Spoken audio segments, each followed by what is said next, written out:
Now, if you look at these beautiful old houses, you see some houses have the top of the facade has the shape of a bell, or they have a shape of a staircase with steps, or they have a shape, a head with two shoulders. Later on, where also that is then later, late 1600, early 1700s, you'll see that at the top of the house they have just a straight list that's based on Italian architecture from that time, usually with some statues on the top. So it's fun to be watching at the facades, and there's going to be two facades in a moment. We're going to turn to the right, and then on the left side we have two twin sisters. I call two narrow buildings. They're symmetric. They are like in mirror. They're the same. That's going to be on that key over there. It's coming up on our left side. Number 409, 411. If you look at these two very carefully, you see they are the black buildings that are coming up. Two narrow black buildings, symmetric. They're mirror on each other. If you look up to the facade, to the top, you'll see that it is leaning forward. Do you notice that? Yeah. That is done on purpose. So there's nothing wrong with the foundation pylons on which this house is standing.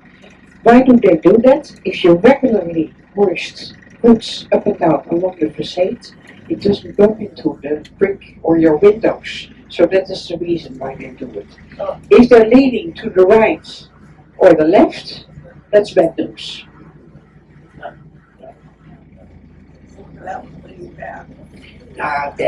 Bad news. That's comparatively. But then every other year or so there's a technical institute that will check the condition of the house, and if it's still okay, the living permit is extended. Maybe later I can show you more extreme examples of that. Now, one giveaway, whenever an island was finished reclaiming, that they would sell the land in parcels with a width of 7 meters. That is 21 feet. Now, for those of you that have the eyes of a carpenter, a good idea of sizes, you will see that many of the facades in the area that we're now entering, this is the so-called golden band. It was then and is now one of the most precious areas with the prices of property. Like if you look at number 436, with the double stoop, well, I guess this is like 3 parcels of land. That is already a way to show off. I can afford to buy, a bigger portion. And another way to show off, I already mentioned we're living in a swamp. Do you think we have some sandstone around the corner? That had to be imported, and that was then another way. I can afford to have my facade covered in sandstone, or at least have a couple of sandstone decorations. And it's usually this grey color that comes from Bentheim. For example, 448, fully covered. And like the next one, 450, look at the beautiful woodcarved decoration above the main door. They all have an individual look. And there was a reason for that. First of all, you would hire your own architect to design the building for you. If you look, for example, 458, you have those lovely, between the first and second floor up, You see these lovely gardens, and there's one I have a price on, number 460, with the beautiful curtains. This building is owned by two gentlemen. The estimate of this building, totally refurbished, and also the interior is adapted in modern style, but it fits in with the architecture of the time and the basic furnishing of the building. There's a price tag on it, 70 million euros. And you know what these two gentlemen did for a living? They met in life, they're both, I guess, autistic, and their autism is in the language area of their brain. They were excellent in 12 languages. They produced crossword puzzles in 12 languages, and that is how they made their money. But you should understand that now in their early 80s, when they began to work, they bought a dilapidated house for next to nothing in the late 1960s. And that is how by and by they created this city palace. Now at the end of the block here, to the right, you see there's a more modern building. This is dating back to the 1920s. This is a style of architecture, Amsterdam school, whereby you look at the different colors of brick and everything else on the facade. You use your building material also as decorative element. But you should imagine that whole block of old homes had to be torn down, but I'll show you.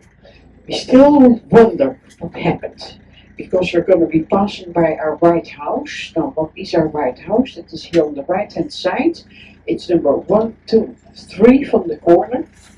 And there's a light over the front door. This is the White House of the city, with the lamp burning. That is indicating our Lord Mayor, she's home today. And in the top she has 2 floors with a private apartment. So if your Lord Mayor would come and visit, we will have a dinner party there, sure. Anyway, this house was donated by the guy who was planning this block. This was the main headquarters of the bank. He donated this to the city, and then somehow, out of magic, he got the permission to tear down the whole row of ancient homes and houses. Don't ask. Yeah. Nobody knows, apparently, what exactly happened. But something like that would not happen today, I think. I don't know. Things happen anyway.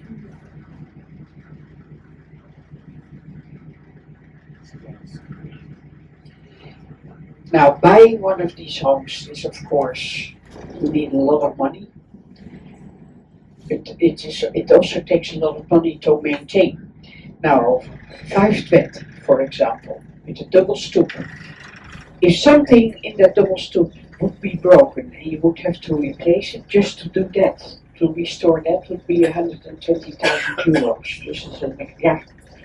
Just as an example. But you know, we are aware it's also good to have a layer like this in your society, because these are people who, for example, in 2008, the bank crisis, thanks to them, we still have our symphony orchestra. They began to finance sports activities for young kids, and now we're going to get one of these views of use for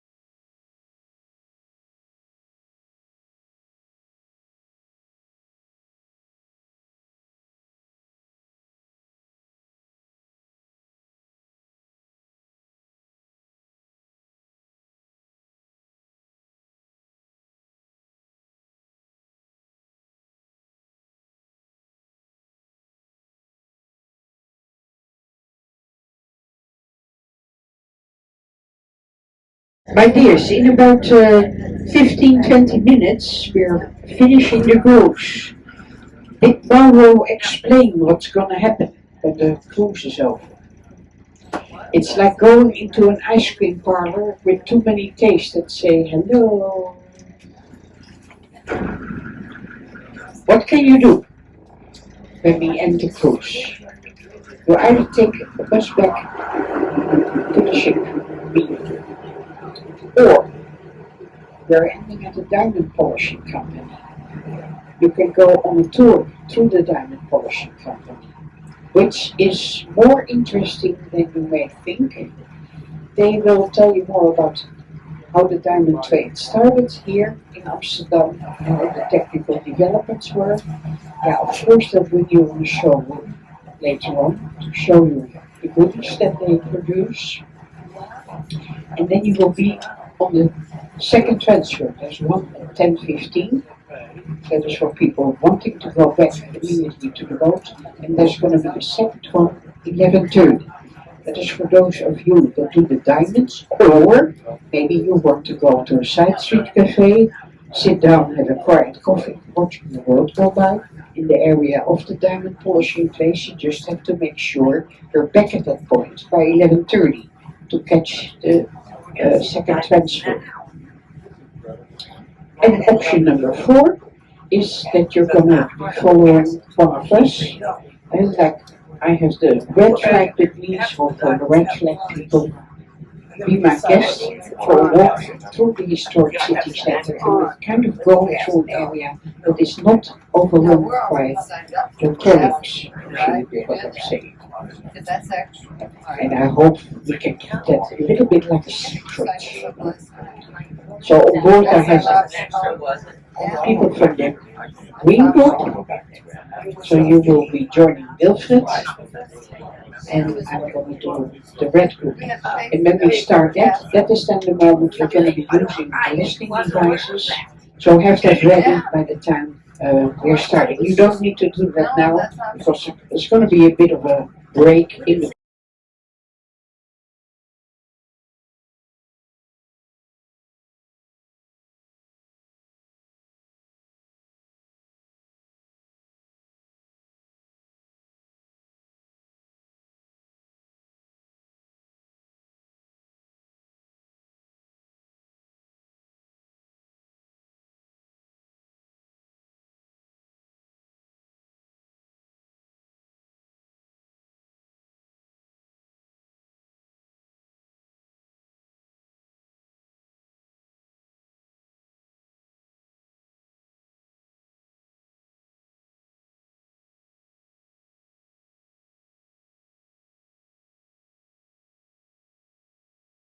You are going out of the man-made canals. We're entering a river, and if you look across ahead of us, you can already see a bridge that's open.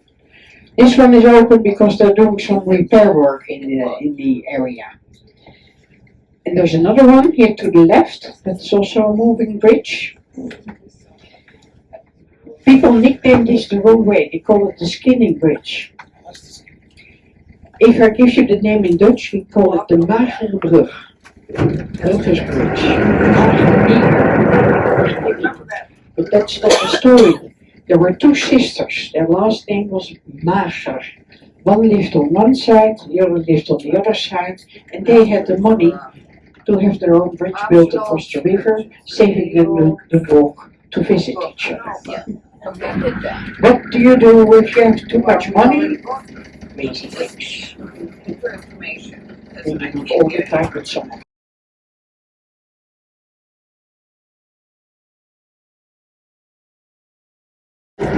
And there's another imposing thing to be seen, that is the coat of arms of our city on the pretty bridge that we're approaching. You see our coat of arms, a black field with 3 white crosses on it, with 2 red ones on each side of the black. The black is signifying the water, the red is signifying the houses, and what are these 3 crosses? I've heard the most beautiful stories about it, but I would like you to consider in 1275, when the citizens here got the right to build a rock in the mouth of the river and have a market around there.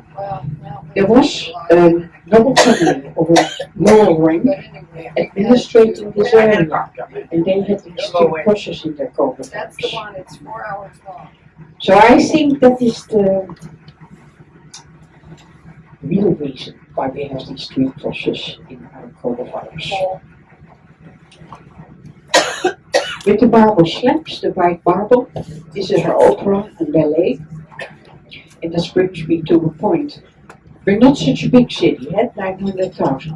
We have about 60 different musical venues, like our symphony orchestra, Concertgebouw, maybe some of you have heard of the orchestra, and many more venues. We have 40 theaters, bigger and smaller ones.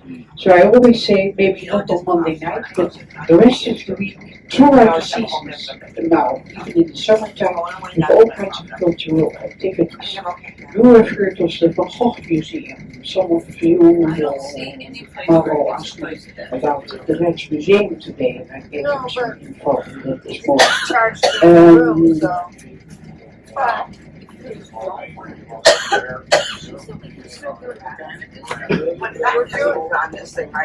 So, this is also in a cultural sense a very interesting city to visit. So many things going on. But I would like to bring across to you, if people have time and the possibility to maybe spend 3-4 days here, yeah, tell your friends and family about it. We're waiting for them.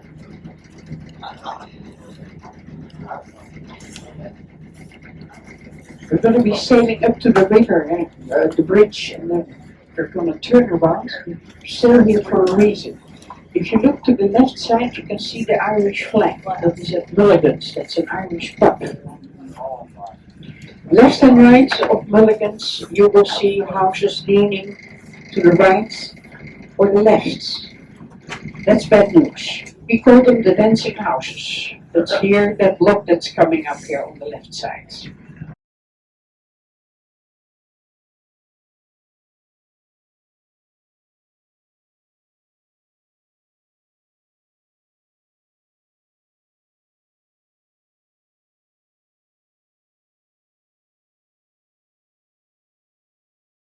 They're not tearing this down yet.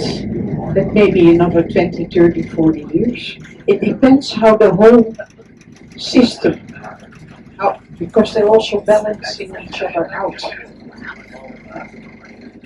But if you live in an apartment in a building like that, then you first of all you have to have your bed adjusted, because if you're not lying straight in bed, it's uncomfortable. And also, imagine you're sitting here in the front doing a crossword puzzle, and somebody calls you in the kitchen, you go there, and you come back, your doorknob is gone.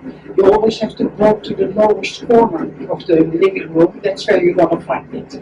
But you get used to it. And then there's going to be a pretty view. That is going to be towards the left, inside the canal, because at the end of the canal you see the spire of another Protestant church from 1614. And that one, it almost looks like it's standing in the water. It's not, but it is a nice sight. Monet made a painting of this view from the river, but if you want to see that painting, you have to go to Philadelphia, to the Golden Arts Museum. That's where the original is. So this is the nice view here in the left, with the little moving bridge, and then you have the church now behind.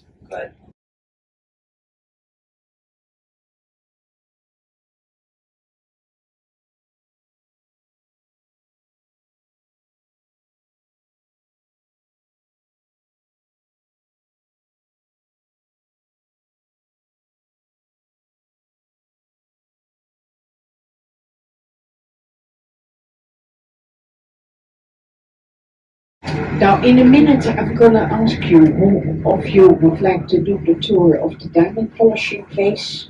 I need to see some hands because I see already 2, 3, 4, 6, 7, 8 diamonds. Okay, good. In about 5 minutes, we're going to dock. Excuse me, this is something practical. We're gonna dock. Nico is gonna fasten the boat, and we have to wait for his go-ahead before we can go off. If you would like to do the tour of the diamond place, then please remain seated for